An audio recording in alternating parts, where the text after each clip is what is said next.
Okay, we've seen Newton's first law of motion. We're going to skip over the second law and now look at Newton's third law of motion. Newton's third law tells us that for every force A on B, there is an equal but opposite force B on A. So you've probably heard this in some capacity, that every action has a reaction. And these action-reaction pairs can sometimes be referred to as Newton's third law pairs or action-reaction pair. In other words, if I push on you, you push back on me with an equal but opposite force.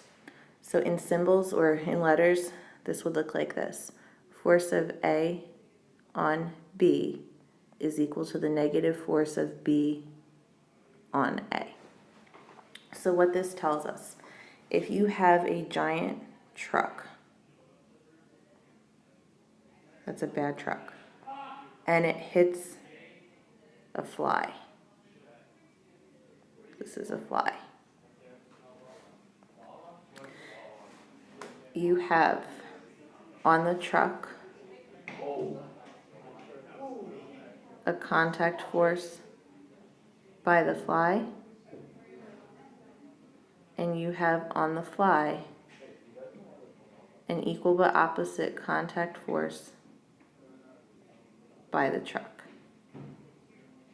So even though they have completely different masses, a truck is way bigger than a fly, that force at impact between the two of them is equal but opposite.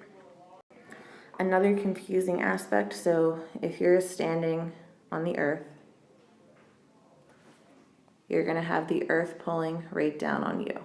So this would be Fg by the earth. This is for you. The earth is going to have an equal but opposite force of you pulling up on them. This is the only time a gravitational force is not pulling down.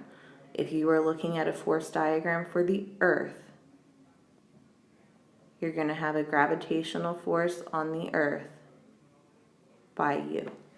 So what that means is every single thing that the earth pulls down on, where gravity points directly down, all of those things pull up on the earth. The masses of everything on the earth is a lot less than the mass of the earth itself, so that's why it doesn't really affect the earth in any way, shape, or form.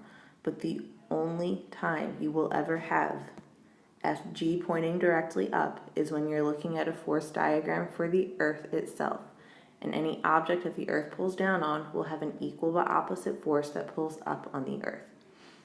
So once you get over the fact that two things with very different masses can have equal forces on each other, Newton's third law is relatively easy. Just knowing that you have every action with a reactionary pair that is always, always, always equal but opposite in direction.